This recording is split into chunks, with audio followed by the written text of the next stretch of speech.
Ladies and gentlemen, welcome to Unpopular Review. Thank you all for clicking on our faces. New flag with all that. Okay, so I wrote down some notes. Shots do that. I don't want to sit too hard. That's twice. That'll probably go over about as well as Colonel Defeat. Because there was no Jay White sighting. Just straight up gangbanging. This story has been fit. You gotta pay attention. So Unpopular Review does not. What is she the CEO of, Chris? Jesus, golly. Let's start the show. Hey, this is Matthew Brittle, the King of Bros, and you're listening to Unpopular Review.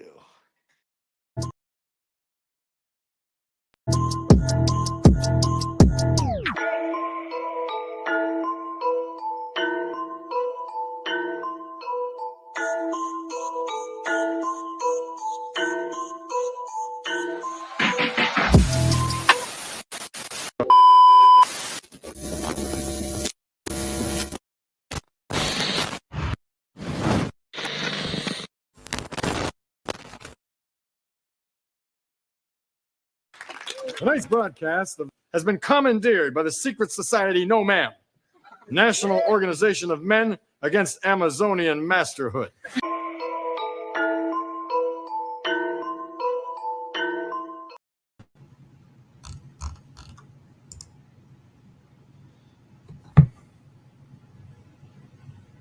What's up happening, man? What's going on, man? Chilling. The Blue Brand on a Friday night. I haven't seen it on a Friday night in a while. Welcome to the Smackdown Penitentiary. Oh, God. You know what I'm saying? Don't like prison. Y'all ready? What up?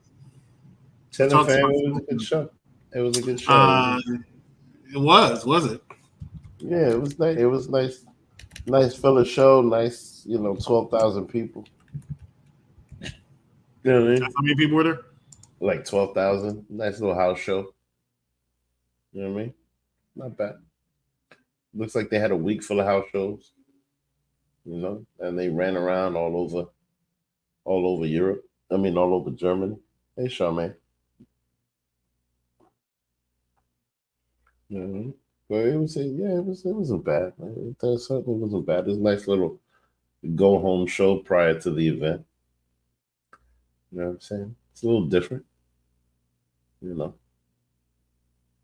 did you think about it?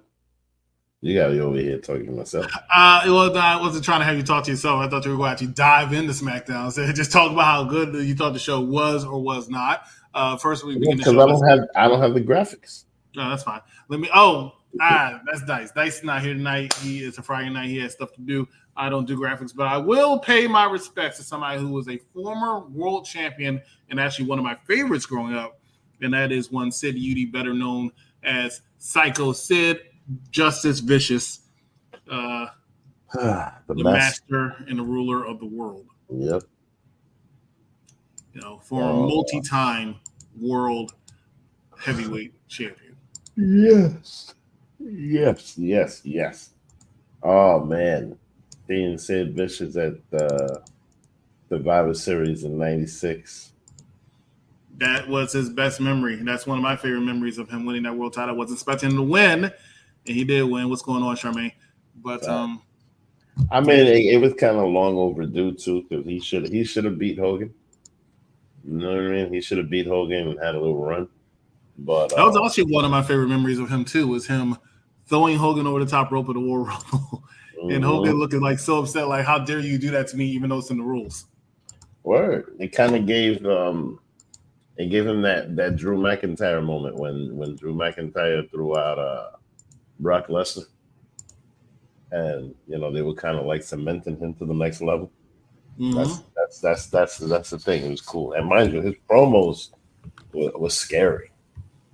The master of the world. Yeah, he had blue eyes. Bro. The guy was good. He had that scary aura to him, and he also had that scary. How can I put this? Music, entrance music. I love this entrance music for the longest time before they really amped up entrance music. So I'll say I really was a big fan of this particular one. I mean, listen, that entrance music can be used for anybody who's just trying to get over as a psycho. There's no words. There's no nothing. It's just.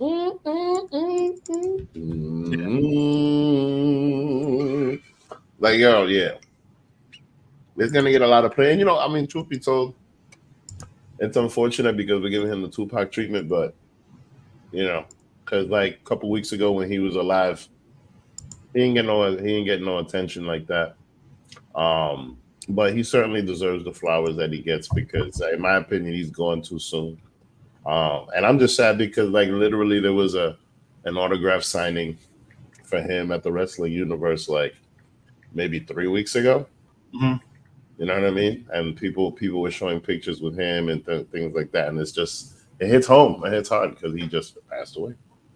Yeah, nobody knew he was sick. It was kind of like a Chadwick Boseman type of passing, where like nobody knew what was going on, and all of a sudden, pow. Yeah, well, he had a feeling, I think, because he wanted to go in the Hall of Fame. I'm pretty sure he thought he had a little bit more time, but he did pass away. But let's go ahead and talk about SmackDown. Let's get into it. What was the first thing that happened on Friday Night SmackDown? The first thing that happened was Nick the Oldest came out with all his glory and started talking about. Definitely not the first thing that happened. Are you sure you saw it? First thing that happened was United States champion. Oh yeah, LA Knight. Yeah. Well, yeah, no, he came out and he showed up and did an open challenge, which that was quite interesting. But who showed up to open up the show with this open challenge? None other than the German-born Ludwig Kaiser. And I thought that was interesting. I mean, clearly, they were going to give him that hometown notoriety, but I thought it was interesting because they had a pretty nice match. They had a little nice back and forth. And they had a nice back and forth, but the problem with Ludwig is I'm a big fan of him. I think he's a great performer. I'm a big fan of his work. However, I need to see him build some more muscle. He's in very good shape. I'm not saying he's in bad shape, phenomenal shape. But for a man of his height and his wrestling ability, what I mean by his wrestling ability, he doesn't go out there and do a lot of flappy flip moves, right? It's not his style. He could be better off at gaining a little bit of muscle and really play that mat wrestling grapple style if he ever wants to become a main eventer. I mean, I think this is the beginning of him becoming a main eventer because, look, the guy, in my opinion, he's got better mic skills than Gunther, right? And the guy's really, really good on the mic. So I hope that he doesn't end up with the Aiden English treatment, but I certainly think he can go for it. I mean, I don't think that anybody is seeking a more muscular Gunther, and I think that this skinny German look kind of fits his whole shtick. But Gunther still has some size to him. He lost a lot of his fat weight, but he still has some size to him. Ludwig Kaiser is really, really skinny. And he used to be bigger, but he got real cut now. Like I said, man's in tremendous shape. I wish I was in the shape of Ludwig Kaiser's in tremendous shape. But he's 6'3", 209, which is a little heavier on the side of nowadays for people. But still, he looked small in comparison to LA Knight as far as size and structure. When you put him in the ring with the Drew McIntyre, he does not look like he belongs in the ring with the Drew McIntyre. He barely looks like he belongs in the ring with an LA Knight. And I feel like that's a matter of being physical. I'm a physical guy. You need to have that look about you first, in my personal opinion. But like I said, I could be wrong. Because Swerve Strickland, right? That's a big hot topic for today because he's getting paid all this money now. Swerve Strickland didn't pay all this money. In my opinion, he doesn't deserve it. Why? That might be unpopular. He had the whole crowd. So Jey Uso should make more money than almost anybody in WWE because he has this. What do you mean? But he had a pretty good title reign. He had some nice, you know what I mean? No, his title reign was weak. Back and forth. His title reign was weak. I don't think it was weak. What do you mean? He had a pretty impactful title reign. I mean, name a memory. What are you talking about? I mean, especially now that whole fight with Bryan, and mind you, the other thing, I know. I mean, I think the beginning started with Hangman Page, and look, and he hasn't even culminated. He's going to continue. When he won the title, he did nothing with Hangman Page. Really? But I don't know. The guy, if anything, the guy got elevated a little bit more. Didn't deserve all that money. I'm not saying he don't deserve a raise. I'm not saying he doesn't deserve to be one of the top 10 paid athletes in the all elite whackness. I'm just saying I don't think he deserves Mercedes Moné. Hot is debatable, but I don't think he deserves Mercedes Moné money. I don't think he's bringing in the audience like that. I mean, but is Mercedes Moné bringing in the audience like that? But she's a name, right? I know, I get that, and so is Swerve Strickland. Like he's not, bro. No, he's not. Nobody's buying the ticket. Nobody's buying the ticket for Swerve Strickland. People in Washington are. The state of Washington that no one says, "Hey, you want to go on a vacation? I want to go to Washington." Well, some people that like to see like the mountains and smoke weed and stuff. But anyway, Swerve Strickland doesn't deserve that money. He does. He does. I'm not making much of an argument for him, but the reality is that you can literally cannot make an argument why Swerve Strickland makes that kind of money.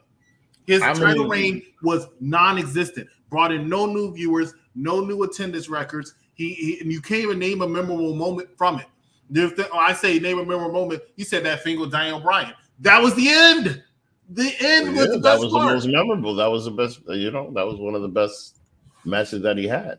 Right. You know what I mean? And one of the best feuds that he had. The end. The last one. Because his title reign was garbage. Okay. So SmackDown. Next thing we're going to talk about, because LA Knight won that, thankfully. Louis Kaiser. Well, yeah. Louis Kaiser ain't going to win that. Oh, you should have won that. Next match also had me fall asleep on this pretty good SmackDown, as you said, and that is Apollo Crews and Baron Corbin versus Legado del Fantasma, better known as Angel and Humberto, which Legado wins. Not even worth talking about, right? It's not, because it was the Job Squad versus the Latin Job Squad. That shit was hilarious.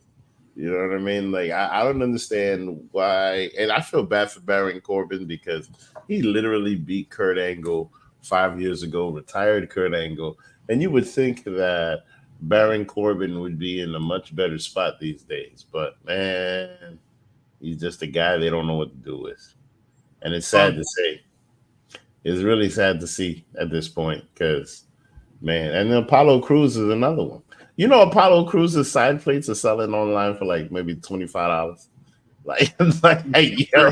I'm sure he's buying all of them. Fun fact, Baron Corbin is actually one of the base salary, one of the highest paid wrestlers in WWE.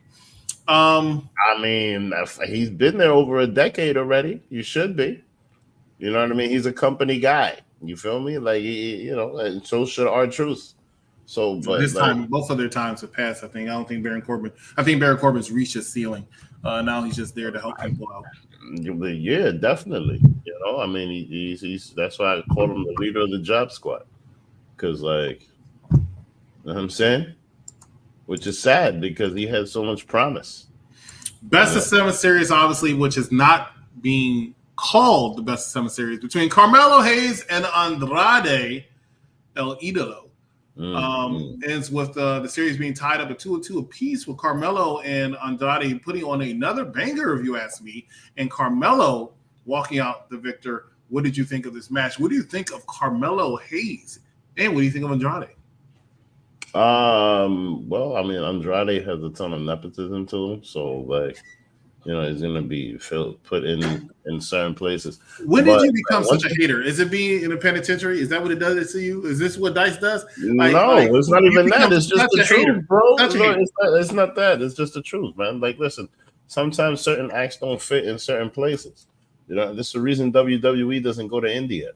Like, it doesn't hit. You feel me? Like, a freaking Jinder Mahal, as much as they tried, it didn't hit.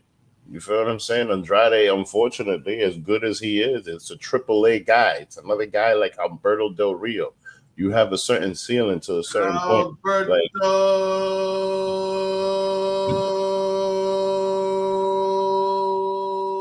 listen, the best part of Alberto Del Rio was that one. The best part. I love that guy. His announcer. his announcer was the best guy. You know what I mean? Rusev Day had Aiden English, and it was funny you mentioned him earlier because I can see Louis going about that way.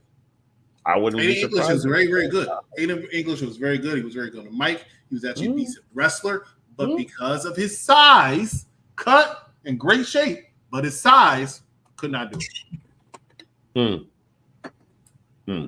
Let's see. We'll see what happens with him, but that guy is really good. So, unfortunately for Andrade,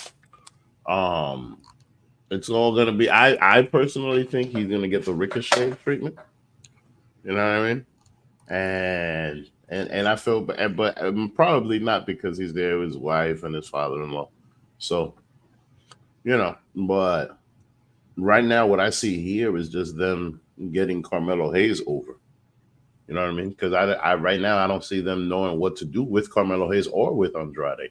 So they're putting them together, and they're definitely having a bang. And now, if this ends up being a tag team like the Bar, I hope not, because I don't see. You know what I mean? But the other thing that I do see here is like a little rivalry, like Swerve and Hangman. And that's one thing that I do see here. So the matches are his house or Charlotte's house. I mean, you never know if they take it that far. You know what I mean? But clearly, they're gonna have like a best of 7, and whatever game 7 is gonna be, or wherever it's gonna be interesting. Or whatever happens after that is gonna be interesting, because clearly that's where they're taking this. But the matches are all good. They're putting on top quality matches. I happened to be there for one of them. I was quite impressed. It was one of my favorite matches of the night. Promo done by the Bloodline. Bloodline's talking about it's going to be 4-on-4, I believe is what he was saying, as DIY and the Street Profits face all 4 members of the Bloodline next week. I think that's interesting, because they're really focused on those tag team titles. You know what I mean? And he's they have to. With the tag team titles in WWE has been such an afterthought in the last year. Facts. In fact, it really has. Miz and Truth winning the first championships, clearly that was just that feel-good moment. These guys having these titles, it makes sense. It makes them look a little bit more impactful, more powerful. Does it? Yeah, it does. It gives. Here's a fun fact. When was the last time the WWE Tag Team titles or the World Tag Team titles were defended at a PLE? No, they're not doing that anymore. Those things are always going to be the Smackdown show before. Correct episode. Correct answer. WrestleMania. Yeah. Here's another fun fact. When was the last time the World Tag Team titles have been defended? When they last week? I mean, no, 2 weeks ago when they won them? False. Finn Balor and what is this partner's name? Oh, Finn JD McDonough have won the tag team titles almost 2 months ago, have not defended them yet. Mm-hmm. The Bloodline have not defended their tag team titles yet, but they've only had it for about 3 or 4 weeks. Yeah, man. So the tag team titles of the women haven't been doing as bad, but still on the same level. I mean, hey, they just have a bad time with tag teams. Thank God they never started thank God they never had started a trios thing. Oh, they have too many titles as it is, and they're still upset at the fact they had a speed championship. And then their first speed champion went over to All Elite Whackness. You know what? Honestly, for Ricochet to go to All Elite Wrestling is probably one of the best things for us. It's probably one of the best things for him. He probably has a guaranteed contract, and they're not going to last past December, so it's fine. I think they will. I think they'll still be around for a few more years. You know what I mean? Because the thing you got to remember is that Tony Khan is a fan. He's not just a business guy, and and they're making money on top of money from all kinds of places. So the guy's young enough where he still wants to blow his money, and all the wrestlers want to take advantage of the situation. Plus, the wrestlers are having fun. Clearly guys like MJF is having a ball right now. You know what I mean? And everybody there is pretty much just, in my opinion, at least, setting up for their futures. Like Sasha Banks When she comes back, she'll have a huge pop. She don't want to come back. There's no reason for her to come back. Some people understand why they choose all elite wackness. Sasha Banks is one. She's getting paid all this money that she probably was not going to get paid as much in WWE. She has complete creative control. She's getting the jet. She wants to be the Roman Reigns of AEW, and that's what she's doing. All right, but that's not going to happen. She's doing it. Yeah, but all right, Bond, they put all the belts on her and this and that, blah, blah, blah, and she's the heel and none of that. But that's not going to happen because she just doesn't have the mic skills for that. You know what I'm saying? She thinks she does. As long as she thinks she does, she got her own writer. Come on. This woman. Love her to death, though. Now, Cody Rhodes, Kevin Owens, face-to-face in the ring. You know, this I really like because this is different. This is a baby, and they're just trying to create like conflict within a baby. They're really reaching here. Like they're reaching, they're going far. They're talking about things in the past, and they're talking about busted knees and things like that. Like, you know, they're really trying to create a conflict here. And they're kind of making Kevin Owens look like a tweener, which is interesting. So like I'm really curious to see what happens. And mind you, at the end of this whole interaction, Kevin Owens drops the mic and just says something into Cody's ear, making everybody wonder, like, oh, what did he say? Ooh. But then at the same time, the fact that Kevin Owens brought up the fact that Triple H pretty much just handed him the Universal title and why it was tainted and all of that just made this whole thing seem a little bit more compelling, because he may actually feel like, yeah, that shit was tainted. And the truth be told, when he had that title, he was playing second fiddle to Chris Jericho. You know what I mean? And Michael Cole even mentioned that, like, you know, the last time they had a festival of whatever, a festival of friends, Kevin Owens ended up screwing somebody over. Like, I love how they constantly mention Chris Jericho in one way or another. Because they're showing that they don't care about the whackers. Yeah, that's true. That's true. And the doors are definitely open for Chris Jericho to return. Hi, guys. Yeah. But here's the thing. Chris Jericho, but the learning tree is a perfect example of how much fun Chris Jericho is having. Like, true. Chris Jericho. The fans hate him in AEW. The fans want him gone. No, but here's the thing. Okay, and the WWE fan base will welcome him back as soon as they hear "break the walls down." Of course. But he might fuck around and want to come back to Judas. He will, but they're going to tell him that he still needs to hit or break the walls down once. Probably, but like, you know, but my whole thing is just that. It's like you can have I think that I see the fact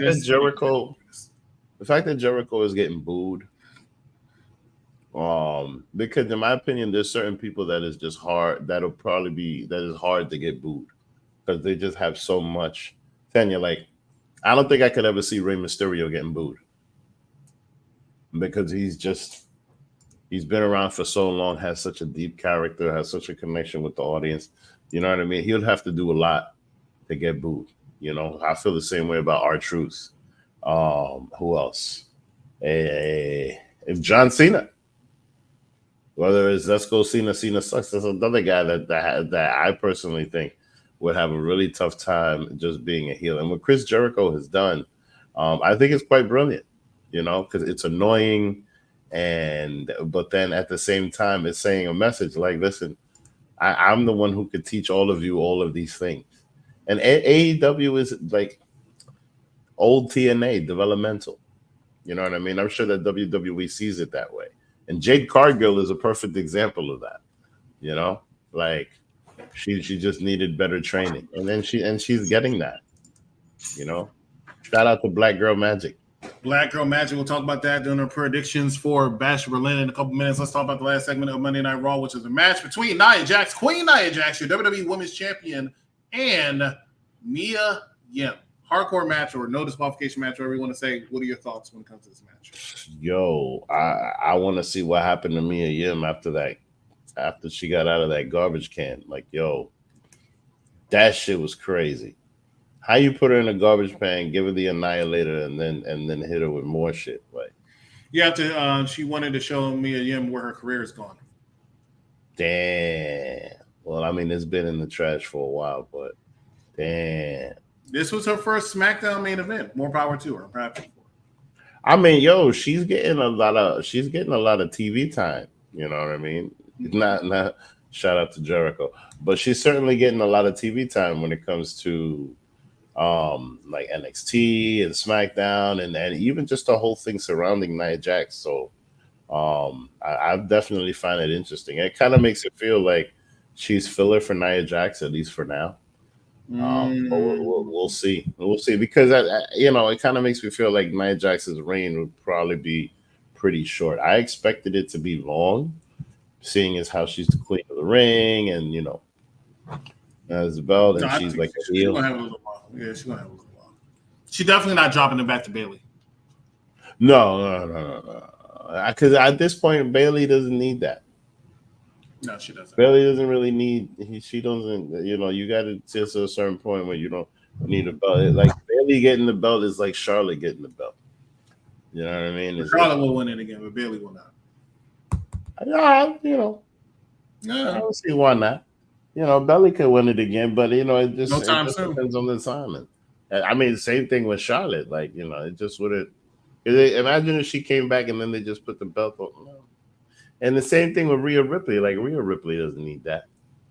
You know what I mean? She's got a whole bunch of people wearing mommy shirts and stomping the floor and all that. I'm curious to see what her babyface run is going to be like now. Stomping the floor. Ladies and gentlemen, we're going to take a commercial break. When we come back, we're going to talk some backline predictions. Not backlash. Bash at Berlin predictions real quick. Stay with us. You're watching a popular review. So Damian Priest hasn't made anybody. You know why? Because he can't make himself. Damian Priest is hot right now. He's hot. Where? Where do you see he's hot? He's not even. He took out the glasses. New York, Puerto Rico. That's because he's representing the hometown. Do you know New York is only 12 million people in the metropolitan area? Well, 20. But there's 310 million people in the United States. And he possibly had a match of the year in Puerto Rico with Bad Bunny. Last year? Most memorable match. Yeah, I was there and I was saying that's not true. Made Bad Bunny. Bad Bunny made himself. I like that. What was that? That's how he talks. He didn't even sing that song. Yes, he did. He does sing that song. He's in that song. That's how I first discovered him. I like it like that. Yeah, Cardi B. He had a verse. That's the first time I ever heard Bad Bunny. I fucking think you're right. I am. Yeah, that's Bad Bunny.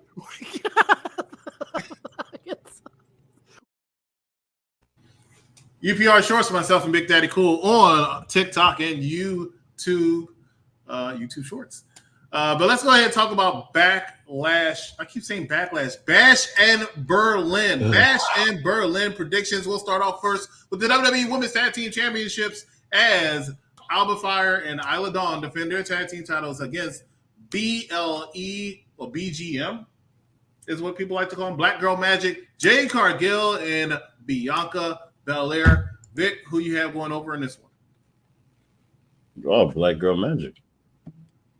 I mean, even though it might not happen, to tell you the truth, like I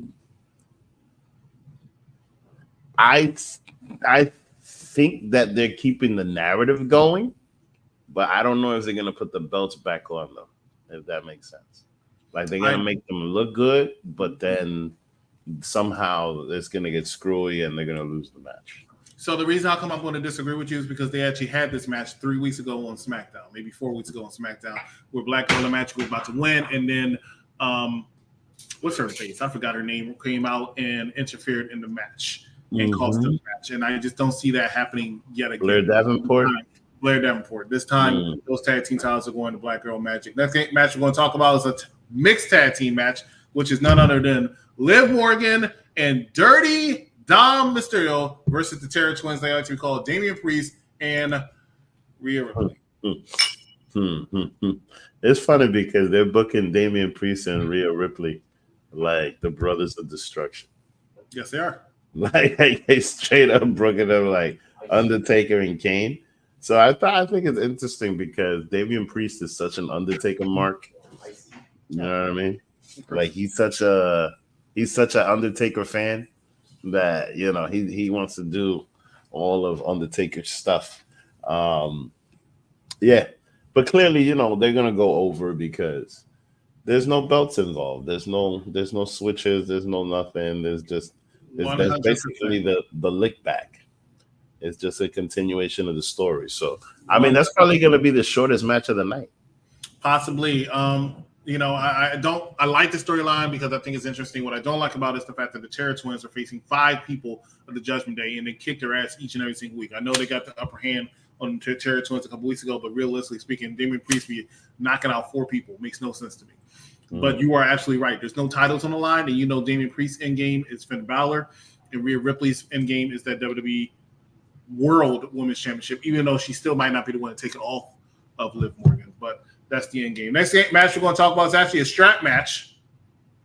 5 matches on this card, 3 of them are for titles. This one's a strap match. It is between CM Punk versus Drew McIntyre in a rematch from SummerSlam, which Drew McIntyre wins. You automatically think that means CM Punk's going to win this one, right? Probably not.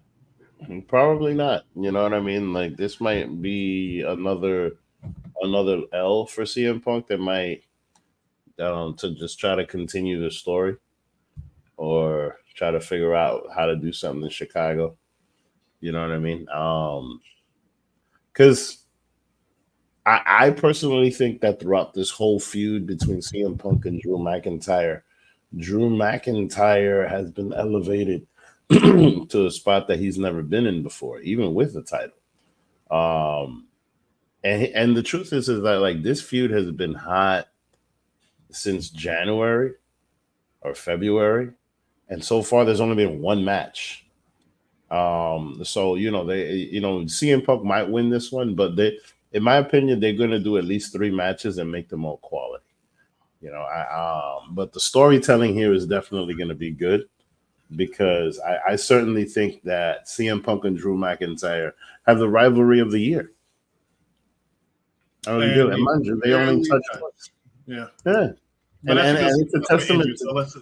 I will say this because as most people know, I was there in Chicago when CM Punk returned, and everybody was talking about after that Survivor Series last year was CM Punk versus Seth Rollins. The fact that they were able to get it away from Seth Rollins and CM Punk a little bit, not completely, but get it away from that because that was the match a lot of people want to see with Seth Rollins. Like, oh no, we're not going to see the match at WrestleMania. For them to be able to do this, so now people are just more interested in Drew McIntyre and CM Punk was really amazing. CM Punk should definitely go over on this one so they can have the rubber match at Bad Blood in Atlanta in a couple weeks.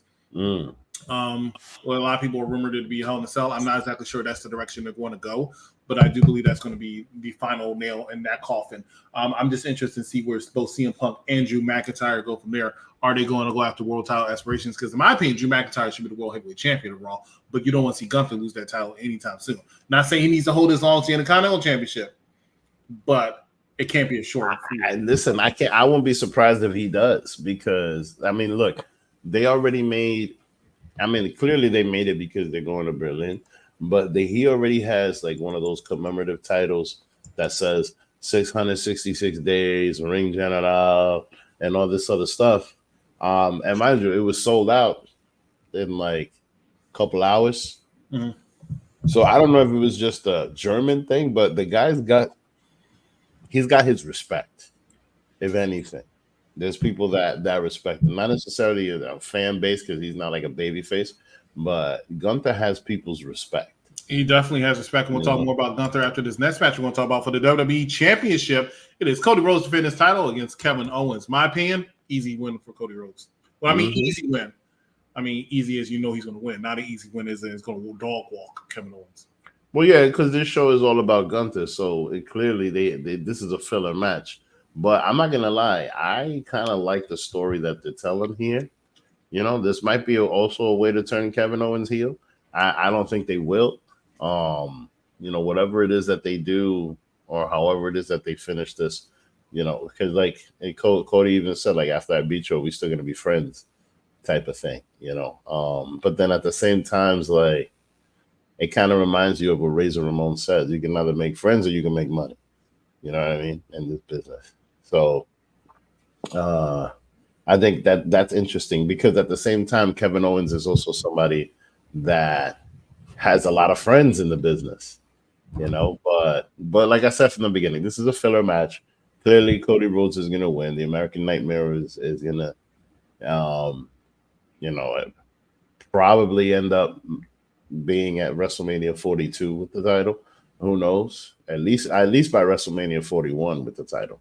So Yeah, it depends on who he's going to face, whether or not he'll walk past it. But I definitely believe that he's probably holding on that title to WrestleMania. But his next feud is probably going to be Randy Orton. I will tell you this: they can only have this match in Germany because if they had it anywhere else in the world, especially United States, I think Cody Rhodes might not have gotten most of the fans. I think a lot of people wouldn't mind seeing Kevin Owens win another world title, even at Cody Rhodes' expense, because some people, he's still very popular, still very older, but some people are getting tired of Cody Rhodes' title reign already, which is not unexpected. But that happens every time there was a babyface. When Bianca Belair won the title, people were tired of her in 2 months. Cody Rhodes, though, I feel like he still might be the biggest babyface in the company, but I think they purposely keep him away one-on-one matches with other babyfaces who might take some of the shine. Clearly, Jey Uso, people might root over him because I think Jey Uso, in my opinion, Jey Uso is the most over babyface, not naming Roman Reigns.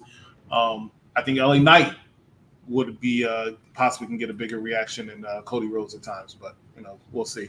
We'll talk. To be honest with you, I think that the company is going through such major changes right now that Cody Rhodes is the perfect person to hold that belt. Roman Reigns was tired already. Yeah, and came out for 3 shows and said, I'm done. Yeah, and the thing is, and look, he hasn't been around in a couple weeks after the whole thing, so he doesn't need to make an appearance all the time. Cody Rhodes is that babyface that wants to, he wants to be that Cena babyface, doing all the Make-A-Wishes, doing all of the He wants to be the company guy, and that's who he is. And it's certainly working for them now, especially now that they're like doing all this new shit. Look, Raw is moving back to SmackDown. I mean, SmackDown's moving back to USA next week, and then Netflix the week after, and then after that, like Netflix and Raw next year. Like, there's just so much change happening with TKO and all this other stuff. You know what I mean? And with Vince being gone, and mind you, the Vince documentary now, that's interesting. The fact that they're going to do that might break Netflix. A lot of people are going to want to see that. That's funny. It's funny how that works, because apparently that thing has been done for a while. Correct. So, correct. But anyway, my point in mentioning all that is just that there's just so much change coming to WWE that I think that the Cody Rhodes is the perfect face at the moment. He's got the look, he's got the swag for going on Good Morning America and all these things, and the guy knows how to pull a promo out of his ass. If there's one thing that he knows how to cry. If there's one thing that Cody Rhodes improved in over the last 10, 15 years, is his promo skills, because he definitely knows how to tell a story, even with a lisp. Last match we want to talk about is the main event of the evening. That is Randy Orton challenging Gunther for that World Heavyweight Championship. No brainer here for me, Gunther. Yeah, of course. I mean, this whole thing is about getting Gunther over. Like, Gunther's already over. No. But even more, solidifying a little bit more. You know what I mean? Like, as far as a World Heavyweight Champion. Like, I personally think this reign is going to be super long. Look, his every single time Walter Gunther has had a belt, has had it for a long time, whether it was the UK Championship, Intercontinental Championship, and also this championship. Like, they're really going to cement this Ring General thing. I mean, look, Imperium is literally the longest lasting faction of the modern era. I think it's been bro. Like, who's no longer? Well, yes, they are. They're still selling Imperium merch. They have Imperium merch for selling NWO merch. It doesn't mean the New World Order is still in the thing. Like, come on. Nah. That's different. Who's an Imperium? But Big Kaiser and Gunther. That's not a faction. Well, hey. They're still a thing. The longest running faction in WWE currently is the Bloodline.